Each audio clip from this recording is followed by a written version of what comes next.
याद आ गया विरासत की गल करते हैं कि 2018 की गल है। मैं उदों कैम्ब्रिज यूनीवर्सिटी विजिटिंग साइंटिस्ट काम करता सीगा ते एक दिन सवेर वेले मैं अपने सुभाव मुताबक सवेरे सैर करदे रनिंग कर रहा सी कैम्ब्रिज दी सड़कों के उत्ते। अग्गों एक गोरा आया बजुर्ग, उहदी उम्र अंदाजन मेरा ख्याल 90 साल के किते अगड़ पिछड़, तो वह दूरों ही मैनू देख के बड़ी सोहनी उन्हें समाइल दत्ती ते मेरे को लंघिया, बड़ा ही सत्कार दे के झुक के मेरे को लंघ गया। तो जो मेरे को लंघिया मैं पिछा मुड़ के देखा, मैं शायद मैनू जानता हो तो रुकूगा। वो बजुर्ग ने कुछ नहीं देखा तो गाहां लंघ तुरया। मैं बड़ा हैरान भी यार ये बंदा बड़ा सत्कार दे के लंघिया तो है कौन सी। नैक्सट डे फिर उही भाणा वरतिया। ਉਹ ਬਜ਼ੁਰਗ ਗੋਰਾ ਫਿਰ ਆਇਆ ਤੇ ਉਹਨੇ ਮੈਨੂੰ ਉਸੇ ਥਾਂ ਤੇ ਅਸੀਂ ਮਿਲੇ ਉਹਦੇ ਅੱਗੇ ਪਿੱਛੇ ਤੇ ਉਹਨੇ ਫਿਰ ਉਦਾਂ ਦਾ ਹੀ ਬੜੀ ਮਿੱਠੀ ਸਮਾਈਲ ਤੇ ਬੜਾ ਝੁੱਕ ਕੇ ਲੰਘਿਆ। ਇਹ ਕੰਮ 3-4 ਦਿਨ ਚੱਲਦਾ ਰਿਹਾ।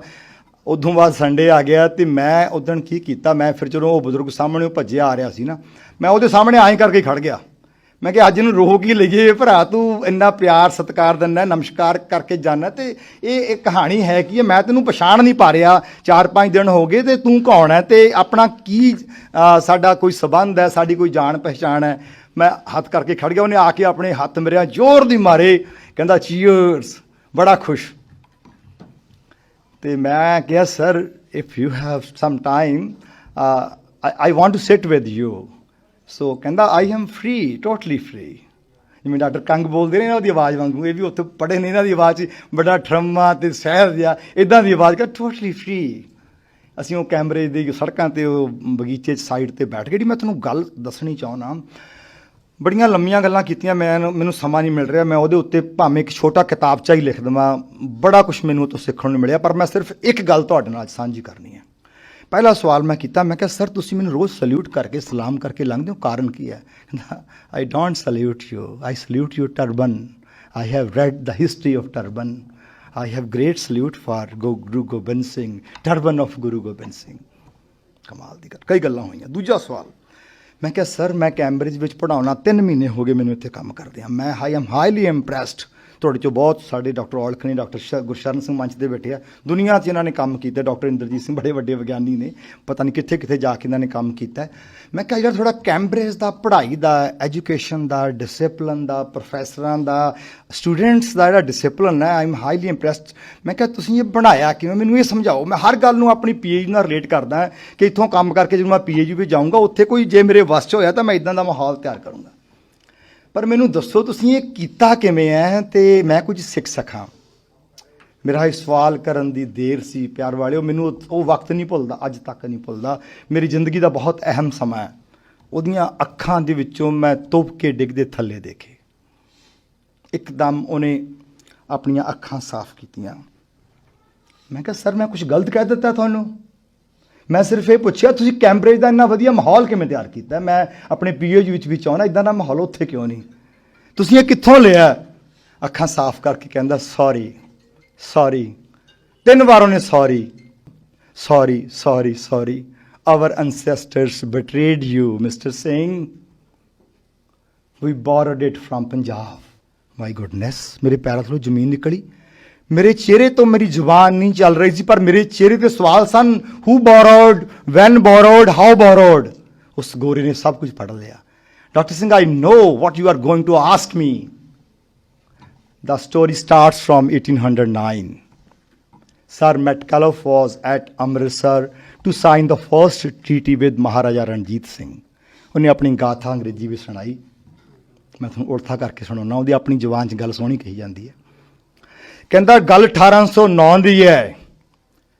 मैटकैलफ अमृतसर उतरिया, अमृतसर पहुंचया, रणजीत सिंह नाल एक संधि करने वास्ते। पहली संधि ब्रिटेन ते इंडिया, ब्रिटेन ते पंजाब दी। इंडिया तो उस वेले एक वखरा देश सी ना, पंजाब एक वखरा देश सी।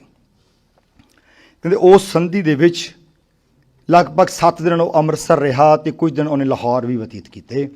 ते वो 3 गल्लां उत्थों उन्हें सिखियां ते वो उन्हें पार्लीमेंट, ब्रिटिश पार्लीमेंट में जाके मैटकैलफ ने कहियां। कहता उत्थों एक कहानी शुरू हुई। पहली गल मैटकैलफ ने कही, कहता भी मैं पंजाब च देख के आया भी हर पिंड दे विच, सत्थां दे विच, स्कूलों के विहड़ियां विच घड़ियां लगियां ने, सूरजी घड़ियां। कहता उदों इंग्लैंड दे विच घड़ियां दा रिवाज नहीं सीगा। ਕਹਿੰਦਾ ਤੁਹਾਡਾ ਇੱਕ ਗੋਲਡਨ ਟੈਂਪਲ ਹੈ, ਉਹਦੇ ਵਿੱਚ ਟਾਈਮ ਦੇ ਹਿਸਾਬ ਨਾਲ ਮਿਊਜ਼ਿਕ ਦੀਆਂ ਮੈਲੋਡੀ ਚੇਂਜ ਹੁੰਦੀਆਂ ਨੇ, ਵੱਖਰੇ ਰਾਗ ਗਾਏ ਜਾਂਦੇ ਨੇ, ਘੜੀਆਂ ਸੂਰਜੀ ਲੱਗੀ ਹੋਈ ਹੈ ਉੱਤੇ। ਆਪਾਂ ਅੱਜ ਵੀ ਦੇਖਦੇ ਹਾਂ ਪ੍ਰਕਰਮਾਂ ਦੇ ਖੱਬੇ ਹੱਥ ਭਾਈ ਇੱਕ ਕਾਰੀਗਰ ਸੀ ਲਹਿਣਾ ਸਿੰਘ, ਕਾਰੀਗਰ ਕਿਉਂ ਅਸੀਂ ਉਹਨੂੰ ਇੰਜੀਨੀਅਰ ਕਹਿੰਦੇ ਹਾਂ, ਇੰਜੀਨੀਅਰ ਲਹਿਣਾ ਸਿੰਘ, ਜਿਹਨੇ ਉਹ ਘੜੀ ਉਦੋਂ ਬਣਾਈ ਤੇ ਅੱਜ ਤੱਕ ਕੁਛ ਸ਼ੋਭਿਤ ਹੈ ਪ੍ਰਕਰਮਾਂ ਦੇ ਖੱਬੇ ਹੱਥ। ਕਹਿੰਦਾ ਉਹ ਮੈਂ ਹੈਰਾਨ ਆ, ਮੈਟਕੈਲਫ ਕਹਿੰਦਾ ਦਿਨੇ ਤਾਂ ਸੂਰਜ ਨਾਲ ਟਾਈਮ ਦੇਖ ਲੈਂਦੇ ਨੇ, ਉਹ ਰਾਤ ਨੂੰ ਟਾਈਮ ਕਿਵੇਂ ਦੇਖਦੇ ਆ? ਇੱਕ ਠੀਕ ਸਮੇਂ ਤੇ ਇੱਕ ਆਵਾਜ਼ ਆਉਂਦੀ ਆ ਬੜੀ ਇਲਾਹੀ, ਉਹਦੇ ਉਸ ਟਾਈਮ ਦੇ ਉੱਤੇ ਇਲਾਹੀ ਕੀਰਤਨ ਸ਼ੁਰੂ ਹੋ ਜਾਂਦਾ। ਕਹਿੰਦਾ ਇਹ ਸਮੇਂ ਦੇ ਇੰਨੇ ਪਵਾਉਂਦੇ ਨੇ। ਪੰਜਾਬ ਦੀਆਂ ਸੱਥਾਂ ਦੇ ਵਿੱਚ, ਸਕੂਲਾਂ ਦੇ ਵਿੱਚ ਸੂਰਜੀ ਘੜੀਆਂ ਲੱਗੀਆਂ, ਜਿਹੜੀ ਮੈਟਕੈਲਫ ਨੇ 1809 ਦੀ ਸੰਧੀ ਤੋਂ ਜਾ ਕੇ ਬ੍ਰਿਟਿਸ਼ ਪਾਰਲੀਮੈਂਟ ਵਿੱਚ ਗੱਲ ਕਹੀ ਕਿ ਸਾਨੂੰ ਵੀ ਟਾਈਮ ਦੇ ਪਾਬੰਦ ਹੋਣਾ ਚਾਹੀਦਾ। ਮੈਂ ਤੁਹਾਨੂੰ ਸਾਰਿਆਂ ਨੂੰ ਮੁਬਾਰਕ ਦਿੰਦਾ। ਸਾਡੀ ਅੱਜ ਦੀ ਭਾਵਨਾ ਸੀ ਕਿ ਠੀਕ 11 ਵਜੇ ਆਪਾਂ ਇਹ ਸਮਾਗਮ ਸ਼ੁਰੂ ਕਰੀਏ, ਆਪਾਂ ਕੀਤਾ। ਸੋ ਇਹ ਮੈਟਕੈਲਫ ਨੇ ਪੰਜਾਬ 'ਚ 1809 'ਚ ਦੇਖਿਆ ਸੀ। ਦੂਸਰੀ ਗੱਲ, ਮੈਟਕੈਲਫ ਨੇ ਬ੍ਰਿਟਿਸ਼ ਪਾਰਲੀਮੈਂਟ ਵਿੱਚ ਜਾ ਕੇ ਗੱਲ ਕਹੀ ਕਿ ਮਹਾਰਾਜਾ ਰਣਜੀਤ ਸਿੰਘ ਇਸ ਵੇਲੇ 2 ਪ੍ਰੋਜੈਕਟਸ 'ਤੇ ਕੰਮ ਕਰ ਰਿਹਾ ਹੈ। ਪੰਜਾਬ, ਐਮਪਾਇਰ ਆਫ ਪੰਜਾਬ, ਜਿਹਨੂੰ ਆਪਾਂ ਦਰਬਾਰ ਖਾਲਸਾ ਕਹਿੰਦੇ ਹਾਂ, ਖਾਲਸਾ ਦਰਬਾਰ ਲਾਹੌਰ, ਕਹਿੰਦਾ ਇਸ ਵੇਲੇ ਉਹਦੇ 2 ਮੁੱਖ ਏਜੰਡੇ ਨੇ। ਉਹ ਪਤਾ ਕਿਹੜੇ ਸੀਗੇ? 1809 ਦੇ ਵਿੱਚ ਮਹਾਰਾਜਾ ਰਣਜੀਤ ਸਿੰਘ ਨੇ ਆਪਣੇ ਕੈਬਨਿਟ 'ਚ ਮਤਾ ਪਾਸ ਕੀਤਾ ਸੀ, ਉਹ ਸੰਧੀ ਤੋਂ ਕੁਝ ਸਮਾਂ ਪਹਿਲਾਂ, ਕਿ ਅਸੀਂ ਪੰਜਾਬ ਦੇ ਹਰ ਨਾਗਰਿਕ ਨੂੰ ਪੜ੍ਹਾ ਦੇਣਾ ਹੈ, ਹਰ ਮਾਂ, ਹਰ ਪਿਓ, ਹਰ ਬੱਚਾ, ਹਰ ਨਾਗਰਿਕ ਤੱਕ ਵਿੱਦਿਆ ਲੈ ਕੇ ਜਾਣੀ ਹੈ। 1809 ਦੇ ਵਿੱਚ ਕਹਿੰਦਾ ਮੈਟਕੈਲਫ ਨੇ ਬ੍ਰਿਟਿਸ਼ ਗਵਰਨਮੈਂਟ ਨੂੰ ਕਿਹਾ we don't have elementary education project, ਸਾਡੇ ਕੋਲ ਕੋਈ ਐਕਟ ਹੀ ਨਹੀਂ ਹੈਗਾ ਐਲੀਮੈਂਟਰੀ ਐਜੂਕੇਸ਼ਨ ਐਕਟ, ਤੇ ਉਹ ਸ਼ੁਰੂ ਕਰ ਚੁੱਕੇ ਆ ਉੱਥੇ, ਵੀ ਮਸਟ ਗੋ ਫॉर दैट।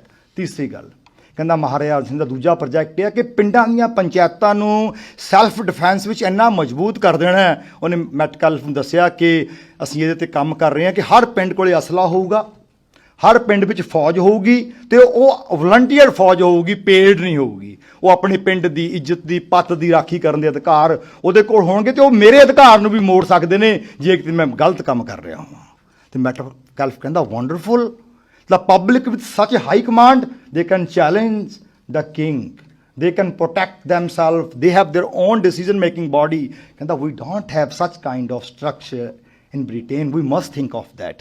ਕਹਿੰਦਾ ਇਹ 3 ਗੱਲਾਂ ਉਹਨੇ ਕਹੀਆਂ, ਤੇ ਕਹਿੰਦਾ sorry, ਕਹਿੰਦਾ you started this work in 1809, ਕਹਿੰਦਾ our records speak that by 1830 entire Punjab ਸਾਰਿਆਂ ਵਿੱਚ ਇੰਨੀ ਵਿੱਦਿਆ 100% ਦੇ ਲਗਭਗ 1830 ਦਾ ਡਾਟਾ ਦੱਸਦਾ ਕਿ ਪੰਜਾਬ ਵਿੱਚ ਹਰ ਬਜ਼ੁਰਗ, ਔਰਤ, ਮਾਂ, ਬਾਪ, ਨੌਜਵਾਨ, ਬੱਚਾ ਪੜ੍ਹ ਚੁੱਕਿਆ ਸੀ। ਤੇ ਕਹਿੰਦਾ ਸਾਡੀ ਬ੍ਰਿਟਿਸ਼ ਪਾਰਲੀਮੈਂਟ ਵਿੱਚ 1870 ਵਿੱਚ ਇਹ ਐਕਟ ਆਇਆ, ਵਿਲੀਅਮ ਫੋਸਟਰ ਨੇ, ਜਿਹਨੂੰ ਐਲੀਮੈਂਟਰੀ ਐਜੂਕੇਸ਼ਨ ਐਕਟ ਕਹਿੰਦੇ ਨੇ। ਅਸੀਂ 1870 ਦੇ ਵਿੱਚ ਸੋਚਿਆ ਕਿ ਹੁਣ ਸਾਰੇ ਅੰਗਰੇਜ਼ ਜਿਹੜੇ ਬੱਚੇ ਉਹਨੂੰ ਪੜ੍ਹਾ ਲਈਏ, ਕਿਉਂਕਿ ਪਹਿਲਾਂ ਅਸੀਂ ਕਲੋਨੀਆਂ ਬਣਾਉਣ 'ਤੇ ਲੱਗੇ ਹੋਏ ਸੀ, ਆਪਣੀਆਂ ਦੱਬ ਲਈਏ ਲੋਕਾਂ ਨੂੰ ਜਾ ਕੇ ਆਪਾਂ। ਕਹਿੰਦਾ ਤੁਸੀਂ 1830 'ਚ ਇਹ ਕੰਮ ਕਰ ਲਿਆ ਸੀ। ਉਹ ਜਿਉਂ ਗੱਲ ਸੁਣਾਈ ਜਾ ਰਿਹਾ ਸੀ, ਮੇਰੇ ਰੌਂਗਟੇ ਖੜੇ ਹੋ ਰਹੇ ਸੀ। ਮੈਨੂੰ ਨਹੀਂ ਸੀ ਪਤਾ ਇਹ ਸਾਰੀਆਂ ਗੱਲਾਂ ਦਾ, ਮੈਂ ਆਪਣੇ ਆਪ ਨੂੰ ਸਮਝਦਾ ਸੀ ਮੈਂ ਬਹੁਤ ਪੜ੍ਹਦਾ, ਪਰ ਮੈਨੂੰ ਇਹ ਕਿਤੇ ਮੈਨੂੰ ਪੜ੍ਹਨ ਨੂੰ ਨਹੀਂ ਸੀ ਮਿਲਿਆ। ਫਿਰ ਕਹਿੰਦਾ ਅਸੀਂ 1849 ਦੇ ਵਿੱਚ ਥੋੜ੍ਹਾ ਪੰਜਾਬ ਨੂੰ ਦੱਬ ਲਿਆ। ਪਹਿਲਾ ਕੰਮ ਅਸੀਂ ਕੀ ਕੀਤਾ? ਕਹਿੰਦਾ ਅਸੀਂ ਕਿੰਗਸ ਕਾਲਜ ਲੰਡਨ ਦਾ ਇੱਕ ਪ੍ਰੋਫੈਸਰ GW ਲੈਟਨਰ, ਉਹਨੂੰ ਈਸਟ ਇੰਡੀਆ ਕੰਪਨੀ ਨੇ ਅਪਰੋਚ ਕੀਤਾ ਕਿ ਪੰਜਾਬ ਦੇ ਐਜੂਕੇਸ਼ਨ ਸਿਸਟਮ ਨੂੰ ਖਤਮ ਕਰਨਾ, ਵੀ ਨੀਡ ਯੂਰ ਹੈਲਪ। ਉਹ ਬੰਦਾ ਸੀ ਡਾਕਟਰ ਲੈਟਨਰ, ਜਿਹੜਾ 50 ਭਾਸ਼ਾਵਾਂ ਪਾਣੀ ਵਾਂਗੂ ਬੋਲਦਾ ਸੀ। ਆਪਾਂ ਨੂੰ 4 ਤੋਂ ਵੱਧ ਨਹੀਂ ਆਉਂਦੀਆਂ ਹੁੰਦੀਆਂ, ਉਹ ਆਮ ਤੌਰ 'ਤੇ 3 ਹੀ ਆਉਂਦੀਆਂ ਹੁੰਦੀਆਂ। ਜਿਹੜਾ 50 ਭਾਸ਼ਾਵਾਂ ਪਾਣੀ ਵਾਂਗੂ ਬੋਲਦਾ ਸੀ, ਉਹਨੂੰ ਪੁੱਛਿਆ ਈਸਟ ਇੰਡੀਆ ਕੰਪਨੀ ਨੇ ਕਿ ਪੰਜਾਬ ਦਾ ਐਜੂਕੇਸ਼ਨ ਸਿਸਟਮ ਖਤਮ ਕਰਨਾ ਹੈ, ਕਿੰਨਾ ਸਮਾਂ ਲਏਗਾ, ਕਿੰਨੇ ਪੈਸੇ ਲਏਗਾ? ਕਹਿੰਦਾ ਮੈਨੂੰ ਜਾ ਕੇ ਦੇਖ ਤੇ ਲੈਣ ਦਿਓ ਹੈ ਕੀ ਹੈ। ਲੈਟਨਰ ਇੱਥੇ ਆਇਆ, ਉਹਨੇ ਆਪਣੀ ਕਿਤਾਬ ਦੇ ਵਿੱਚ ਲਿਖਿਆ history of indigenous education since annexation and in 1882, ਦੱਸਦਾ ਕਹਿੰਦਾ ਐਡਾ ਸਟਰੋਂਗ ਐਜੂਕੇਸ਼ਨ ਸਿਸਟਮ ਪੰਜਾਬ ਦੇ ਵਿੱਚ ਸਥਾਪਿਤ, ਹਰ ਮੰਦਰ ਨਾਲ ਇੱਕ ਸਕੂਲ ਹੁੰਦਾ ਸੀ, ਹਰ ਮਸੀਤ ਨਾਲ ਇੱਕ ਸਕੂਲ ਹੁੰਦਾ ਸੀ, ਹਰ ਗੁਰਦੁਆਰੇ ਨਾਲ ਇੱਕ ਸਕੂਲ ਹੁੰਦਾ ਸੀ। ਕਹਿੰਦਾ ਖਾਲਸਾ ਦਰਬਾਰ ਲਾਹੌਰ ਮੁਸਲਮਾਨਾਂ ਨੂੰ ਮਸੀਤ ਬਣਾਉਣ ਦੀ ਆਗਿਆ ਉਦੋਂ ਤੱਕ ਨਹੀਂ ਸੀ ਦਿੰਦਾ ਜਦੋਂ ਤੱਕ ਉਹ ਨਾਲ ਸਕੂਲ ਨਹੀਂ ਸੀ ਬਣਾ ਲੈਂਦੇ। ਹਿੰਦੂਆਂ ਨੂੰ ਮੰਦਰ ਬਣਾਉਣ ਦੀ ਆਗਿਆ ਉਦੋਂ ਤੱਕ ਨਹੀਂ ਸੀ ਮਿਲਦੀ ਜਦੋਂ ਤੱਕ ਸਕੂਲ ਨਹੀਂ ਬਣਾ ਲੈਂਦੇ। ਤੇ ਸਿੱਖਾਂ ਉਦੋਂ ਗੁਰਦੁਆਰੇ ਨਹੀਂ ਸੀ ਹੁੰਦੇ, ਸਿੱਖਾਂ ਦੀ ਧਰਮਸ਼ਾਲਾ ਹੁੰਦੀ ਸੀ, ਤੇ ਸਿੱਖਾਂ ਨੂੰ ਵੀ ਧਰਮਸ਼ਾਲਾ ਬਣਾਉਣ ਦੀ ਆਗਿਆ ਨਹੀਂ ਸੀ ਹੁੰਦੀ ਜਦੋਂ ਤੱਕ ਸਕੂਲ ਨਹੀਂ ਖੜਾ ਕਰ ਦਿੰਦੇ। ਕਹਿੰਦਾ ਐਡਾ ਐਜੂਕੇਸ਼ਨ ਸਿਸਟਮ। ਕਹਿੰਦਾ sir this is not so easy task. ਕਹਿੰਦਾ 50 ਸਾਲ ਲੱਗਣਗੇ। ਲੈਟਨਰ ਕਹਿੰਦਾ ਇਹਨੂੰ ਕੱਟਣ ਵਾਸਤੇ। ਕਹਿੰਦਾ ਐਡਾ ਕਹਿੰਦਾ moral education was the foundation of the education system. ਕਹਿੰਦਾ ਇੱਕ ਬੰਦਾ ਤੋਪ ਹੈ। ਤੇ ਈਸਟ ਇੰਡੀਆ ਕੰਪਨੀ ਕਹਿੰਦੀ Leitner take 50 years, we have to totally cripple ਦਾ ਐਜੂਕੇਸ਼ਨ ਸਿਸਟਮ ਆਫ ਪੰਜਾਬ, ਇਹਦੇ ਬਿਨਾਂ ਸਾਡੀ ਗੱਡੀ ਨਹੀਂ ਚੱਲਣੀ। ਲੈਟਰਨ ਕਹਿੰਦਾ ਠੀਕ ਹੈ ਜੀ, ਅਸੀਂ 50 ਸਾਲਾਂ ਲਈ ਮੰਨਦੇ ਹੋ ਤਾਂ ਮੈਂ ਰੈਡੀ ਹਾਂ। ਕਿੰਗਸ ਕਾਲਜ ਲੰਡਨ ਦਾ ਉਹ ਪ੍ਰੋਫੈਸਰ ਸੀ, ਮੈਂ ਉਸ ਕਾਲਜ ਵਿੱਚ ਜਾ ਕੇ ਉਹਦਾ ਉਹ ਕਮਰਾ ਦੇਖ ਕੇ ਆਇਆ ਜਿੱਥੇ ਉਹ ਬਹਿੰਦਾ ਸੀ, ਉਹਨਾਂ ਪ੍ਰੋਫੈਸਰਾਂ ਨੂੰ ਮਿਲ ਕੇ ਆਇਆ। ਉਹੀ ਗੋਰਾ ਮੈਨੂੰ ਉੱਥੇ ਲੈ ਕੇ ਗਿਆ ਅਤੇ ਉਹ ਜਦੋਂ ਇੱਥੇ ਉਤਰਿਆ ਤੇ ਉਹਦੀ ਕਿਤਾਬ history of indigenous education since annexation and in 1882, ਇਹ ਉਸ ਕਿਤਾਬ ਦਾ ਟਾਈਟਲ ਹੈ। ਅਤੇ ਉਹਦੇ ਵਿੱਚ ਉਹ ਸਾਰੀ ਗਾਥਾ ਨੂੰ ਲਿਖਦਾ। ਉਹਨੂੰ ਪਹਿਲਾਂ ਲਾਇਆ ਗਿਆ ਆਪਣੀ ਡਿਸਟ੍ਰਿਕਟ ਐਜੂਕੇਸ਼ਨ ਅਫੀਸਰ ਹੁੰਦਾ ਨਾ, ਉਦੋਂ ਪੋਜੀਸ਼ਨ ਸੀਗੀ inspector general schools, district inspector general schools, ਉਹਨੂੰ ਅੰਮ੍ਰਿਤਸਰ ਦਾ ਡਿਸਟ੍ਰਿਕਟ ਇੰਸਪੈਕਟਰ ਜਨਰਲ ਸਕੂਲ ਲਾਇਆ ਗਿਆ। ਫਿਰ ਇਹੀ ਬੰਦਾ ਗਵਰਨਮੈਂਟ ਕਾਲਜ ਲਾਹੌਰ ਦਾ ਪ੍ਰਿੰਸੀਪਲ ਬਣਿਆ, ਇਹੀ ਬੰਦਾ university of Lahore the founder ਬਣਿਆ, ਇਹੀ ਬੰਦਾ British high commission of education ਨੂੰ ਚੇਅਰ ਕਰਦਾ ਰਿਹਾ। ਉਹਦੇ ਸਾਰੀ ਗਾਥਾ ਲਿਖਦਾ ਕਿ ਮੈਂ ਕਿਵੇਂ ਕੰਮ ਕੀਤਾ। ਉਹ ਕਹਿੰਦਾ ਮੈਂ 50 ਸਾਲਾਂ ਲਈ ਆਇਆ ਸੀ, ਪਰ ਮੈਂ 33 ਸਾਲਾਂ ਵਿੱਚ ਇਹ ਕੰਮ ਨੂੰ ਪੂਰੀਆਂ ਕਰ ਲਿਆ। ਸਰਕਾਰ ਨੇ ਮੈਨੂੰ ਬਹੁਤ ਸਪੋਰਟ ਕੀਤੀ। 1882 ਵਿੱਚ ਉਹਨੇ ਲਿਖ ਕੇ ਦੇ ਦਿੱਤਾ ਸੀ ਕਿ ਕੱਲੇ ਕੱਲੇ ਪਿੰਡਾਂ ਦੀਆਂ ਕਹਾਣੀਆਂ, ਕਿ ਇਸ ਪਿੰਡ ਦੀ, ਇੱਕ ਪਿੰਡ ਨੂੰ ਉਹ ਕੋਟ ਕਰਦਾ ਸਿਆਲਕੋਟ ਦਾ ਪਿੰਡ ਚੂੜ ਚੱਕ, ਕਹਿੰਦਾ ਇਸ ਪਿੰਡ ਦੀ 1500 ਦੀ ਆਬਾਦੀ ਹੈ ਅਤੇ 1849 ਵਿੱਚ 1500 ਦੇ 1500 ਪੜ੍ਹੇ ਲਿਖੇ ਸੀ। ਰਾਣੀ ਨੂੰ ਕਹਿੰਦਾ ਅੱਜ ਉਹਦੇ 1500 ਵਿੱਚੋਂ ਸਿਰਫ 11 ਬੰਦੇ ਪੜ੍ਹੇ ਲਿਖੇ ਨੇ। ਖੁਸ਼ ਆ ਮੇਰੇ ਕੰਮ ਤੋਂ। ਆਈ ਵਰਕਡ ਫਾਰ 33 ਈਅਰਸ। ਧੰਨਵਾਦ ਕਰਦਾ ਕਿ ਤੁਸੀਂ 1858 'ਚ ਮੇਰੀ ਬਹੁਤ ਮਦਦ ਕੀਤੀ। ਜਦੋਂ ਮੈਂ ਤੁਹਾਨੂੰ ਕਿਹਾ ਸੀਗਾ ਪੰਜਾਬ ਦੇ ਘਰ ਘਰ ਵਿੱਚੋਂ ਮੈਨੂੰ ਫੌਜ ਚਾਹੀਦੀ ਹੈ, ਕਾਹਦੇ ਵਾਸਤੇ? ਇਹ ਇੱਕ ਡਾਕੂਮੈਂਟ ਹੈ ਜਿਹੜਾ ਬ੍ਰਿਟਿਸ਼ ਗਵਰਨਮੈਂਟ ਦਾ ਇੱਕ ਆਰਡਰ ਹੋਇਆ ਸੀ ਕਿ ਪੰਜਾਬੀਆਂ ਦੇ ਘਰਾਂ ਦੇ ਵਿੱਚ ਅਸਲਾ ਆ, ਬੰਦੂਕਾਂ ਨੇ, ਗੰਡਾਸੇ ਨੇ, ਕਿਰਪਾਨਾਂ ਨੇ, ਸਰਕਾਰ ਨੂੰ ਜਮ੍ਹਾਂ ਕਰਾ ਦਿਓ। ਸਰਕਾਰ ਪ੍ਰਤੀ ਸ਼ਸਤਰ 3 ਆਨੇ ਦੇਊਗੀ ਅਤੇ ਜਿਨ੍ਹਾਂ ਦੇ ਘਰਾਂ 'ਚ ਕੈਦੇ ਨੇ ਪ੍ਰਤੀ ਕੈਦਾ 6 ਆਨਾ ਦੇਊਗੀ, ਜਮ੍ਹਾਂ ਕਰਾ ਦਿਓ। ਕੈਦੇ ਦਾ ਮੁੱਲ 6 ਆਨੇ। ਉਹਨੇ ਧੰਨਵਾਦ ਕੀਤਾ, ਤੁਸੀਂ ਮੇਰੀ ਹੈਲਪ ਕੀਤੀ। ਕਹਿੰਦਾ ਪੰਜਾਬ ਦੇ ਇੱਕ ਇੱਕ ਪਿੰਡ ਦਾ ਇੱਕ ਇੱਕ ਘਰ ਦੀ ਤਲਾਸ਼ੀ ਲੈ ਕੇ ਉਹ ਕਾਇਦੇ ਇਕੱਠੇ ਕੀਤੇ ਗਏ ਅਤੇ ਸਾੜ ਦਿੱਤੇ ਗਏ। ਮੈਂ ਬੜੀ ਤੀਬਰਤਾ ਨਾਲ, ਬੜੀ ਜਿਗਿਆਸਾ ਨਾਲ ਉਹਨੂੰ ਸੁਣ ਰਿਹਾ ਸੀ। ਮੈਨੂੰ ਯਾਦ ਆ ਮੇਰੇ ਮੱਥੇ 'ਤੇ ਤਰੇੜੀਆਂ ਆ ਰਹੀਆਂ ਸਨ ਜਦੋਂ ਮੈਨੂੰ ਸਭ ਕੁਝ ਸੁਣਾ ਰਿਹਾ ਸੀ। ਮੈਂ ਸਵਾਲ ਕੀਤਾ, ਮੈਂ ਕਿਹਾ ਸਰ ਉਹਨਾਂ ਕੈਦਿਆਂ ਵਿੱਚ ਇਹੋ ਜਿਹਾ ਕੀ ਸੀ ਕਿ ਤੁਹਾਨੂੰ ਉਹਦਾ ਮੁੱਲ 6 ਆਨੇ ਰੱਖਣਾ ਪੈ ਗਿਆ? ਕਹਿੰਦਾ doctor Singh, those primers were based on your Guru Granth Sahib. The vocabulary was from Shri Guru Granth Sahib.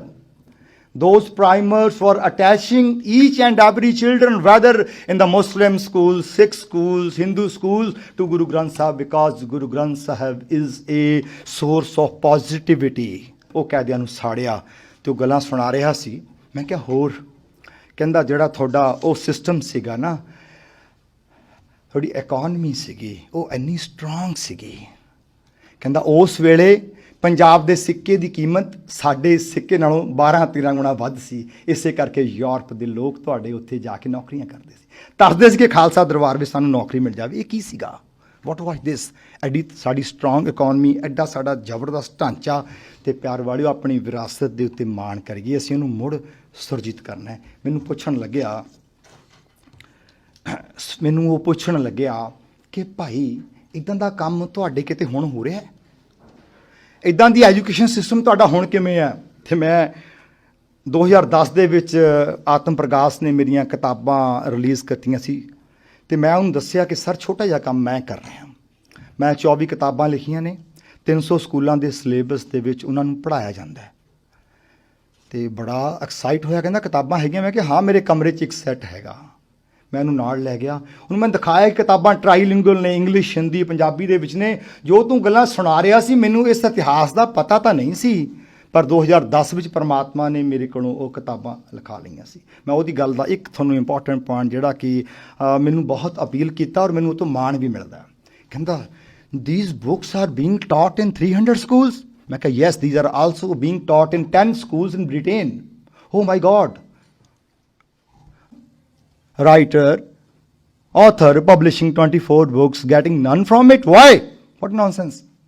And this everything is for money, nothing for free. ਉਹਨੇ ਕਈ ਕੁਛ ਕਹਿ ਗਿਆ। ਮੈਂ ਕਿਹਾ ਸਰ ਇਹ ਤਾਂ ਇੱਕ ਸੇਵਾ, ਇੱਕ ਚੈਰਿਟੀ ਹੈ। I am getting handsome salary from PAU. This is not my business. ਮੈਂ ਤੁਹਾਨੂੰ ਆਖਰੀ ਗੱਲ ਉਹਦੀ ਕਹਿਣੀ ਹੈ। ਇੱਕਦਮ ਖੜਾ ਹੋਇਆ, ਉਹਨੇ 2 ਵਾਰੀ ਆਏ ਮਾਰਿਆ ਪੈਰ।